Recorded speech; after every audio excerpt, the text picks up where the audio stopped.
¿Por qué estamos ahí en las redes? ¿Por qué siempre estamos ahí o siempre sentimos la necesidad de estar ahí? ¿Es pertenencia? ¿Es miedo a quedarse afuera? Yo creo que tiene mucho de eso.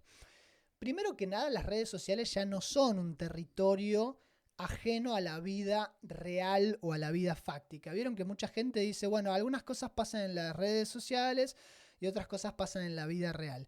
Hoy en día esa antinomia entre redes sociales y vida real para mí ya no opera. No opera, no hay una clara línea divisora. De hecho, las redes sociales están tan inmiscuidas en nuestra cotidianidad y en nuestros vínculos que, hablando de esto de la pertenencia, prácticamente no estar en las redes sociales es casi como no estar en el mundo, ¿sí? No digo que esto esté bien, pero termina operando en la realidad. Fíjense, cuando alguien conocido desaparece por cierta cantidad de tiempo de las redes sociales, simbólicamente muchas personas es como que dejan de prestar atención a esa persona, es como que desaparece de su configuración o su concepción del mundo. Es casi como si muriera o desapareciera momentáneamente. Y cuando vuelve a aparecer es como, uy, sí, me había olvidado de tal persona, ¿sí? Obviamente con personas muy, muy, muy cercanas. No llega a pasar esto a tal punto, pero por ahí con gente conocida y con la que sí tenemos interés, pero llegan a desaparecer y no nos damos cuenta hasta que vuelven a aparecer o hasta que por H o por B nos acordamos de algo y decimos, che, hace un montón que no veo a esta persona. Ah, porque no está en las redes, ¿no?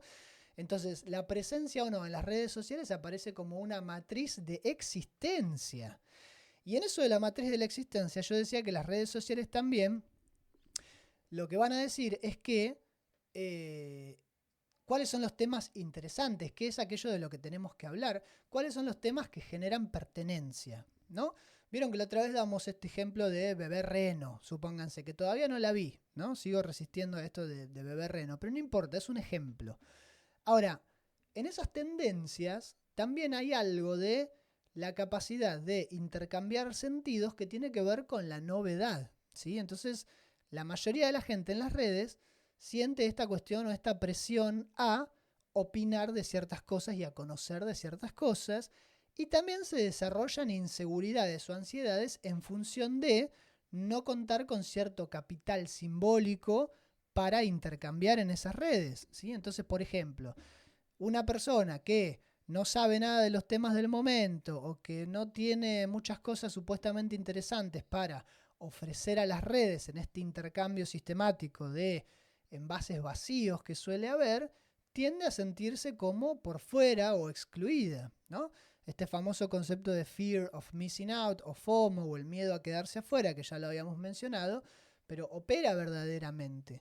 Incluso en gente muy joven, todos los vínculos o la mayoría de los vínculos son tecnomediados, o sea, están mediatizados por los entornos virtuales, y si de alguna manera quedás excluido o excluida de esos entornos, bueno, tu vida social entra a estar muy comprometida, o sea, se ve como en riesgo, por así decirlo.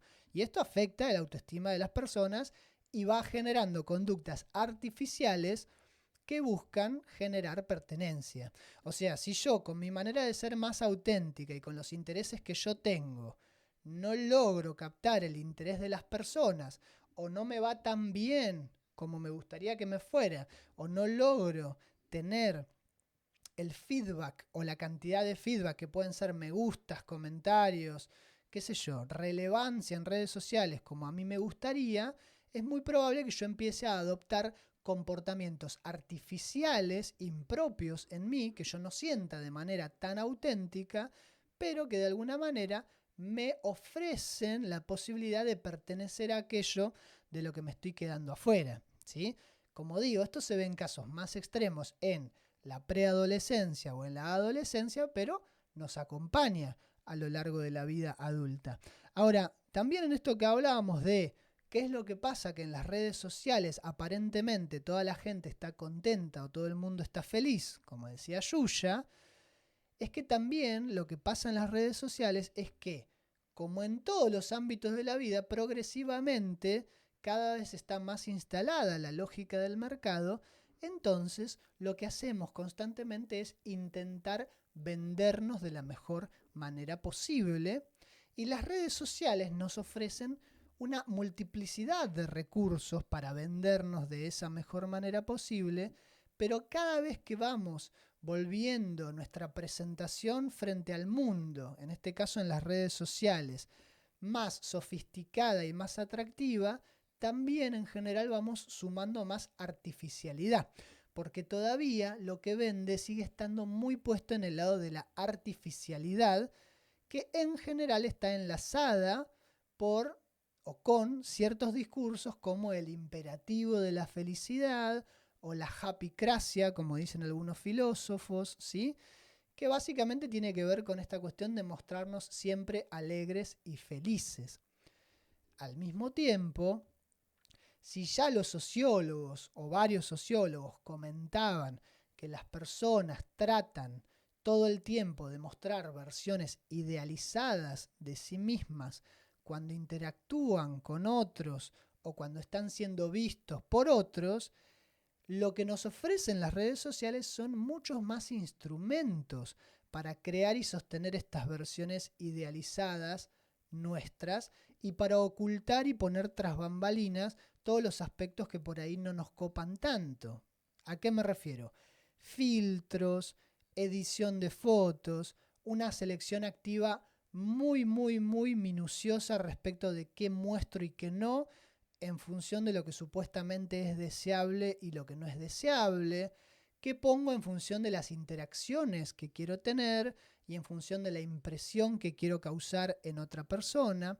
Entonces, el problema o uno de los problemas de las redes sociales es que nos dan muchas herramientas para falsear quienes somos de una manera no auténtica.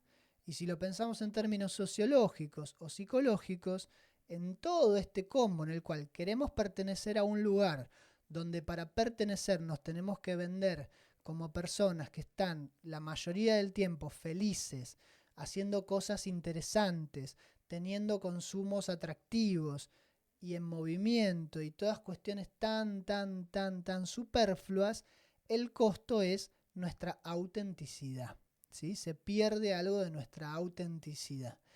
Y además corremos el riesgo de, como pasamos tanto tiempo en esos entornos virtuales idealizados, además de estar encarnando versiones idealizadas propias, ¿sí? O sea, respondiendo a una autoidealización, porque mostramos de una manera muy artificial y muy artesanal también solo los aspectos que nos parecen más bellos o más deseables, es muy fácil que terminemos creyéndonos esas propias idealizaciones y enojándonos cuando nos encontramos siendo humanos o humanas. O sea, cuando no podemos sostener esa versión ideal que tanto estamos vendiendo que somos, ¿no? Entonces es casi como si nos olvidáramos de nuestra humanidad. Entonces en un momento nos encontramos interactuando no entre personas, sino entre nuestras versiones idealizadas con las versiones idealizadas de otras personas. Y en el medio solamente queda lugar para que más tarde o más temprano advenga una profunda decepción y una profunda desilusión respecto de quién yo soy y respecto de quién la otra persona o las otras personas también son.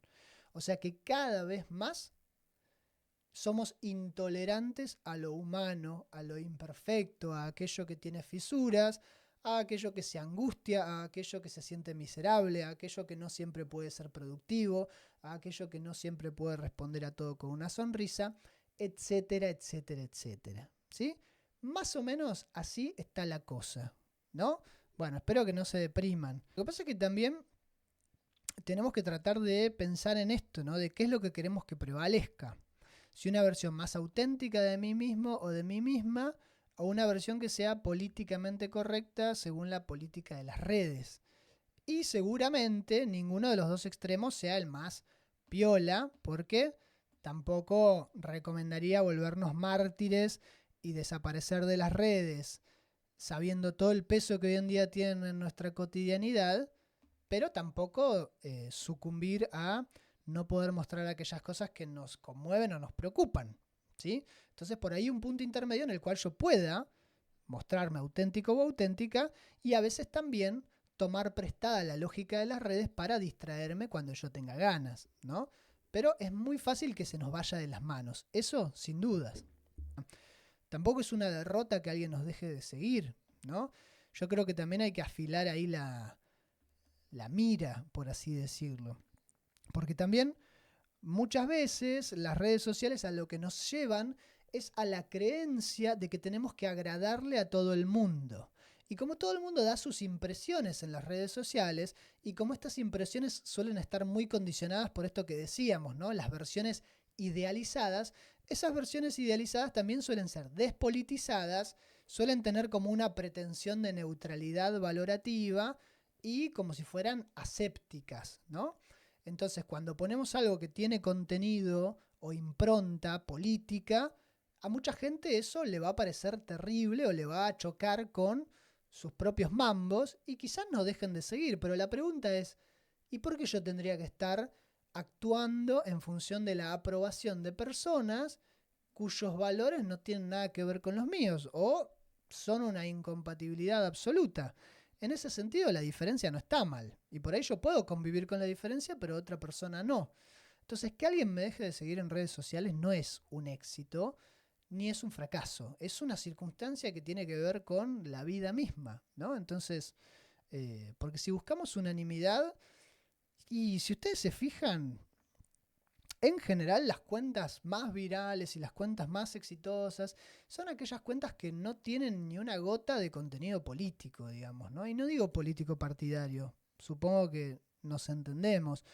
Ningún posicionamiento importante respecto de temas importantes, sino cosas como muy licuadas o que buscan todo el tiempo identificación generalizada, ¿sí?